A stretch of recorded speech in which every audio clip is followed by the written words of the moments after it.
Et bien, et hop tout le monde, c'est Max et on se retrouve pour un nouveau tuto sur comment créer son serveur Minecraft. Donc, je dis serveur Minecraft, donc c'est sur Windows et Linux, hein. Comme j'ai dit, je ne fais pas de vidéo sur Mac, mais bon, ceux qui sont sur Mac, vous pouvez suivre ce tuto car c'est aussi du Linux, hein. Avant de commencer ce tutoriel, vous devez savoir qu'il faut Java. Donc pour télécharger, c'est très simple, vous allez sur leur site, vous faites téléchargement gratuit de Java. Ensuite, vous ne prenez pas la version 8 update 66, pas directement. Vous allez voir dans tous les téléchargements Java. Et puis là, vous prenez votre version. Donc si vous avez Windows 32 bits, vous prenez la version en ligne ou la version en ligne. Si vous avez Windows 64 bits, vous prenez la version en ligne 64 bits ou la version en ligne. Si vous avez un doute, si vous ne savez pas ce que c'est 32 bits ou 64 bits, vous prenez la version en ligne. Comme ça, au moins il va savoir lequel prendre. Si vous êtes sous Mac, vous prenez macOS X bien sûr, et sous Linux, je vais vous montrer comment télécharger Java. Donc, du coup, pour commencer, on va commencer par Windows. Vous pouvez vous rendre sur le site de Minecraft.net, le site officiel de Minecraft. Vous pouvez télécharger le .exe qui se trouve juste ici. Voilà. Une fois le téléchargement fini, vous pouvez ouvrir. Ça va vous créer des fichiers. On édite le ela.txt. On met en true, donc vrai, pour dire qu'on a bien accepté les ELA. Donc si vous voulez voir les ELA, il suffit juste de prendre ce lien et puis là on voit toutes les règles qu'il faut lire normalement, hein. Mais bon, on va pas se cacher, j'ai la flemme de lire. Donc quand on a accepté ces ELA, on ouvre maintenant le Minecraft Server, on fait exécuter. Ça va nous ouvrir un Minecraft Server. Mon pare-feu Windows me dit qu'il a bloqué, donc je fais autoriser l'accès pour pouvoir jouer. Une fois le serveur ouvert, il est en train de générer des fichiers. Un bug graphique me fait pas voir la console, mais ça marche. On peut par exemple ouvrir notre Minecraft, se connecter en multiplayer, créer un nouveau serveur et se connecter en local. Donc par défaut le port c'est 25566. Et voilà un serveur parfaitement ouvert. Voilà. Donc pour fermer le serveur, il suffit juste de marquer stop ici et ça va fermer le serveur. Magnifique. Donc la deuxième partie de ce tutoriel, c'est la ligne de commande. Donc sur Windows, on peut aussi ouvrir le serveur Minecraft via ligne de commande. Donc c'est très simple, il suffit juste de télécharger le .jar qui se trouve juste en bas de la page de téléchargement. On le télécharge. On nous dit, en attendant que le téléchargement se finisse, qu'il faut l'ouvrir avec cette commande. Donc, on va la copier. Faites attention à ne pas prendre le point à la fin, faites pas mon erreur. On va créer un dossier spécialement pour notre serveur, qu'on va appeler serveur. Puis, nous allons créer un nouveau fichier texte, qu'on va appeler start. On l'ouvre ensuite avec le bloc-notes Windows pour pas faire trop compliqué. Dedans, on copie notre commande, sans le point à la fin, attention. On fait ensuite enregistrer sous. Et puis là, ensuite, on sélectionne tous les fichiers. Comme ça, on va pouvoir mettre une extension .bat à la fin. Donc c'est un exécutable Windows de ligne de commande. Et donc, on enregistre. Et puis là, on voit un fichier de commande Windows s'est créé. Donc si vous avez envie d'afficher les extensions, par exemple sous Windows 10, c'est extension de nom de fichier juste ici. Donc là, on voit les extensions. Si on ouvre ce fichier .bat, vous avez vu, il y a juste une console qui est arrivée, mais on ne peut pas la modifier comme ça. Il suffit juste de faire clic droit, modifier. Et donc là, on peut modifier tranquillement notre fichier .bat. Donc, on va décortiquer cette commande. Donc Java, donc on fait appel à la librairie Java. Ici, nous avons la mémoire RAM maximum qu'on va attribuer à notre serveur Minecraft. Donc ici, c'est 1 Go, donc 124 mégaoctets. Si vous voulez mettre 2 Go, il suffit juste de modifier par 2048. Après c'est proportionnel, je vous laisse chercher un peu pour les... Si vous connaissez pas tout ce qui est binaire, octet et tout. Voilà, donc ici nous avons la mémoire RAM de démarrage.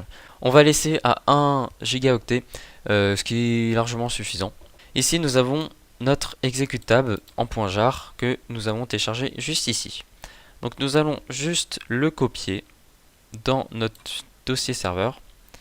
On prend ensuite son nom, on le copie, ou on le renomme en Minecraft /bas serveur. Mais moi je vais faire plus simple. On va sélectionner ça et on va copier-coller le nom. Et on ajoute no GUI à la fin pour dire qu'on ne veut pas d'interface graphique. Donc ensuite on démarre notre serveur donc en lançant le .bat. Là il va nous dire qu'il faut accepter le ELA. Donc on a vu une erreur. On va juste mettre un petit pause à la fin pour voir si jamais il y a des erreurs. Ça peut être pas mal.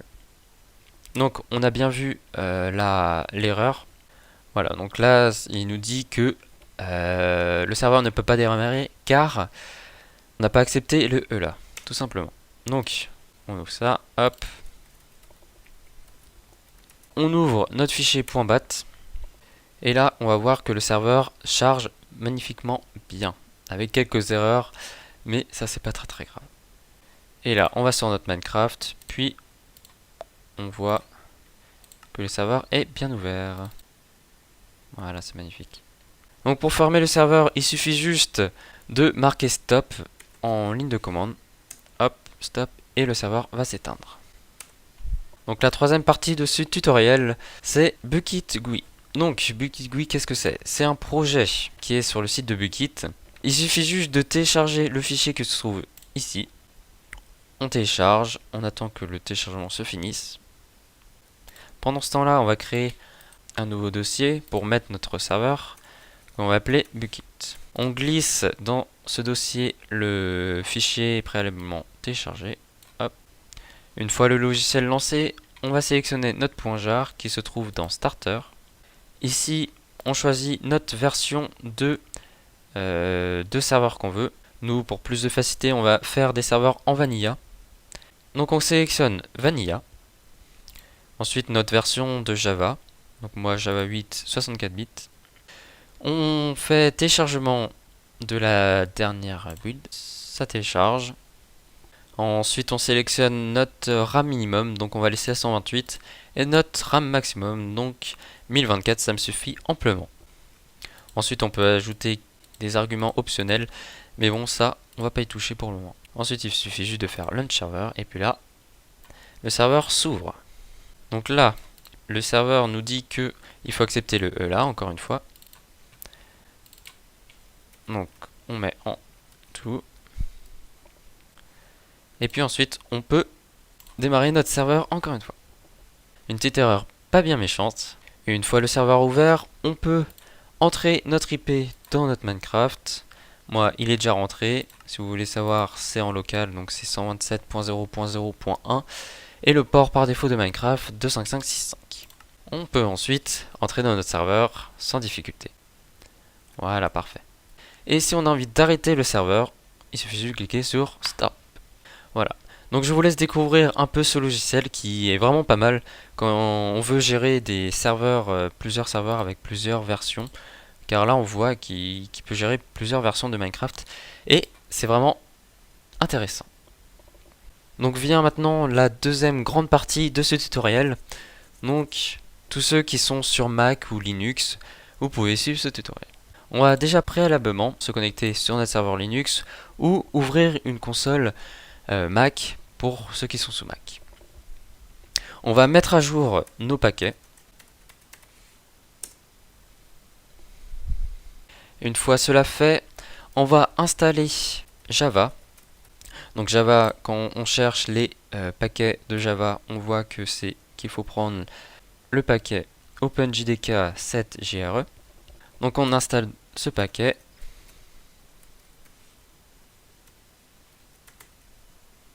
Donc moi il était déjà installé, donc il ne me demande pas de l'installer ni de faire des mises à jour. Ensuite on va aller sur le site officiel de Minecraft, récupérer le lien du minecraft.jar. On va créer un nouveau dossier qu'on va appeler serveur. On va dans ce dossier. Puis ensuite on télécharge le .jar. Comme ceci. Une fois le .jar téléchargé, on va créer un nouveau fichier. Donc je vous laisse utiliser votre éditeur de texte préféré. Moi personnellement c'est Nano. On va créer un nouveau fichier qui s'appelle start.sh. Ensuite nous allons copier cette magnifique ligne de commande Java. Faites attention au point à la fin, à ne pas le prendre. Donc ici on fait appel à Java.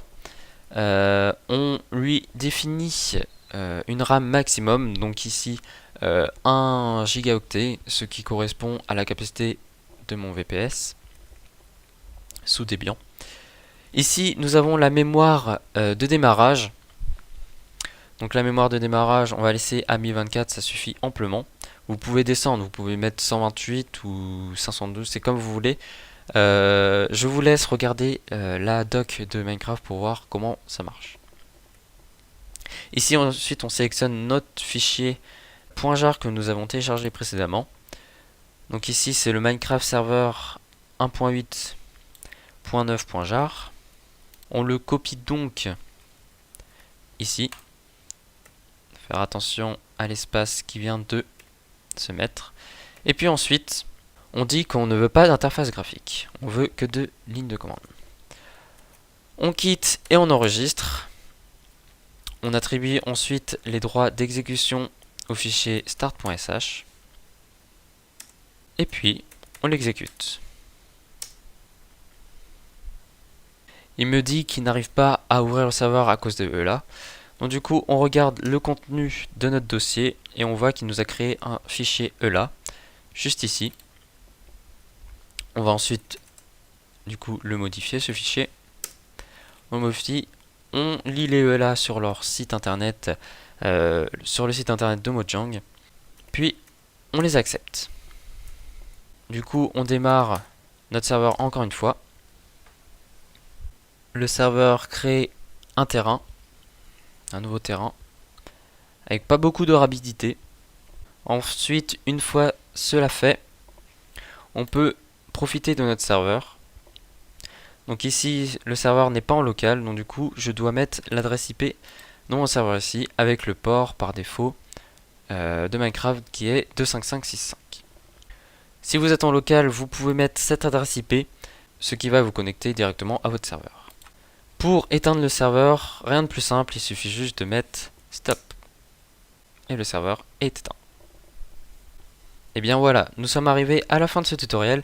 J'espère qu'il vous aura plu. Si vous avez des questions, vous pouvez me les poser dans les commentaires, j'y répondrai. J'essaierai en tout cas d'y répondre. Vous pouvez vous abonner à ma chaîne. Donc c'est juste le bouton en dessous pour s'abonner si vous voulez voir plus de vidéos de tutoriels.